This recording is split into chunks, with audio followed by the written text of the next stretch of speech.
Jacqui Smith, 15 years ago, you were appointed as Britain's first woman Home Secretary. What's the toughest thing about that job? Well, it doesn't feel that long ago, for a start. In some ways, it feels like yesterday. I think the toughest thing is that you suddenly realise that you are responsible for the security of the country, our borders, against counter-terrorism, for communities against crime. That feels like a great weight, actually, on your shoulders. But I have to say, it's also a massive honour. And for the 2 years that I did it, saying I enjoyed it would probably be going too far, but I'm enormously proud that I got the opportunity to do it. And you mentioned securing our borders. They don't seem remotely secure at the moment. We didn't have a small boats crossings crisis until fairly recently, actually. What's gone wrong in your view? Why can't we control our borders anymore? I mean, to be fair, we did, of course, have a problem with people climbing onto lorries and coming into the country. That was solved by working with France, by sending our border guards over into France, by finding ways in which we could clamp down on those who were responsible for it. I think what's gone wrong is that we sort of decided that somehow or another this was something we could control ourselves without working alongside our European partners. I won't even get into Brexit, but actually, ironically, I think in some ways that's made it harder for us to control our borders.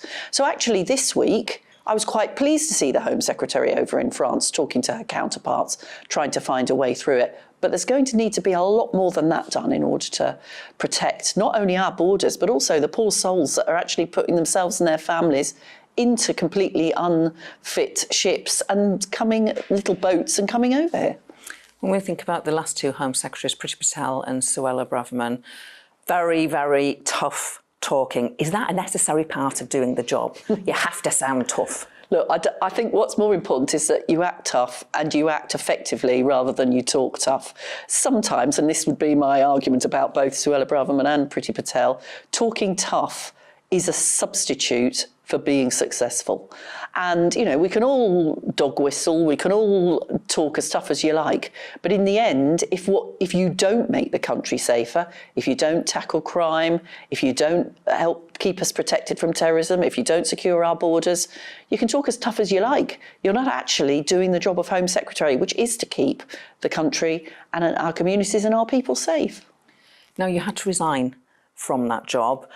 We're familiar with seeing politicians having to resign from big jobs, particularly in recent times. How tough is it to have to resign? What goes through your mind? How does it happen? It's, you know, I had gone through a lot of difficulties in terms of the expenses scandal, which had impacted on my family. I was only able to do the job because my then husband actually helped to care for our children, helped to work with me in the constituency. I just couldn't carry on doing it in those circumstances. And then, of course, to add to the agony, a year later, I lost my parliamentary seat as well, which in some ways was expected, but nevertheless was very difficult. I was talking to somebody just this morning, actually, who's just finished being a sort of mainstream politician. It's enormously difficult. It's been your life. You know, you don't get to be an MP, as you well know, Gloria, without putting a lot of effort into it, putting your life into it, really. And then all of a sudden, that's taken away from you. It's a period of grieving. It's a complete transition of your life. In some ways, it's a liberation, of course.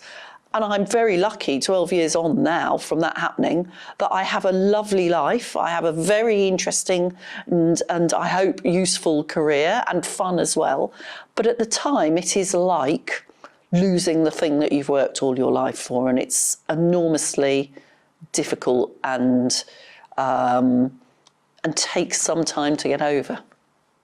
Any words of advice for any of the people who are going through that very process now? I mean, Boris Johnson, Liz Truss, I mean, the list is pretty long, actually, but, you know, two prime ministers having to forced out in just recent weeks, really. I know, and for Liz Truss, although I sort of absolutely deplore what the damage she's done to the country on a personal basis, I think to myself, actually, you know, you are relatively young and you didn't even have a period of time as a Prime Minister to build up that any sort of record. So I feel personally sympathetic to her. I think you need to take a bit of time, you need to get your head together, you need to decide what it is you can do. Sometimes people think that because you've been an MP or a minister, you can just step into other roles. It's not like, I mean, you're doing brilliantly, but you're doing something. I feel very lucky. And also you had those skills anyway. Yeah. You know, it's quite difficult to find that life after frontline politics, but it's not impossible.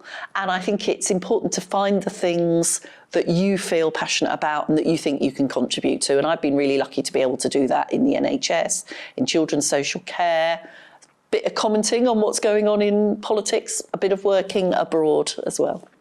You mentioned the support that you had from your family and the impact on your family of when you were going through the toughest times in politics. You just turned 60, looking fabulous.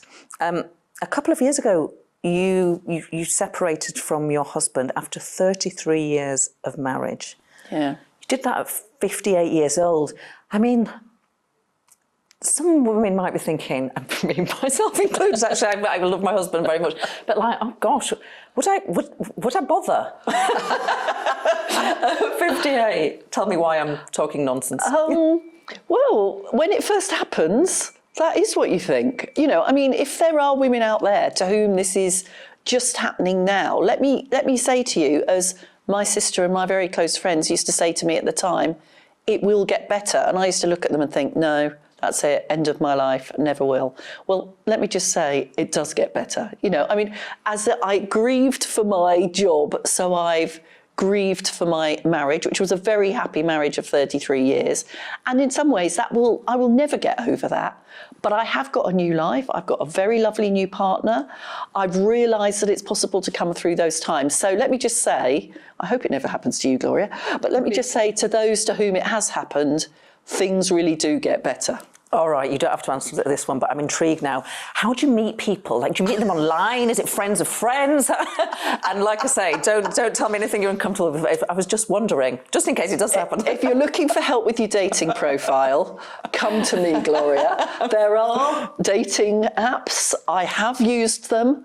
I actually met my partner at yoga. So there we are, that's another. Go online and go to yoga. That's my recommendation if you're in your late 50s and you end up alone. Brilliant. Brilliant. Right, Strictly Come Dancing. Yeah. How do you get invited onto Strictly Come Dancing? Do you get a letter, a phone call? How does this happen? Well, let me say, first of all, you know, if you are in your late 50s, your marriage splits up, you're beginning to think, oh no, I'm getting a bit old. What, you know, the thing you think of as your main job is over. There's not much better than Strictly Come Dancing, can I say? And what happened, and I did it in 2020, which was the sort of real heart of COVID, I got an email out of the blue earlier on in the year, around about, I think it was April, May, something like that, possibly even slightly earlier than that. And they said, you know, would you be interested in doing it? And the producers heard your podcast and knows that you were the first female Home Secretary and wonders if this might be something you'd be interested in doing. So I sort of, you know, it's a bit like when Gordon Brown said, would you like to be the Home Secretary? And it's a slightly sort of, and then I thought, well, okay, I'll talk to them. So then you talk and it carries on over several months when they're obviously, well, first of all, in that year, they were trying to work out whether or not they could do Strictly at all, given the pandemic. And then sometime around July, they came back to me, having sort of kept in touch with me, and they said, we want you to do it. And I have to say, you know, despite not succeeding to be the best dancer ever to do Strictly, I absolutely loved it. It was a massive adventure. Having the makeup, having the sparkles, doing something completely different as far as I was concerned was just a sort of fantastic rebooting of my life in very many ways. That's lovely. Matt Hancock, he is getting a bit of stick at the moment. He is a serving MP. He is in the jungle. Two questions, I suppose. Should a serving MP ever take part in a reality TV show?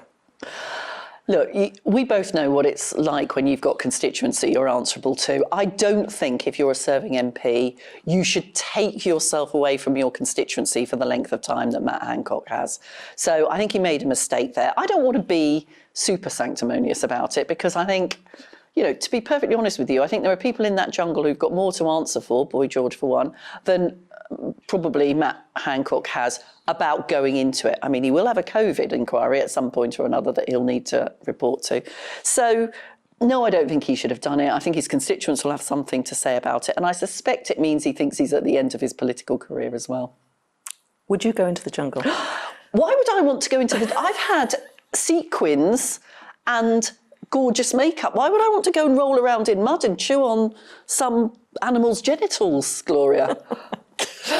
Jacqui Smith, it's been a pleasure to talk about your life and times and your very positive outlook on the next stage of your life. Thank you.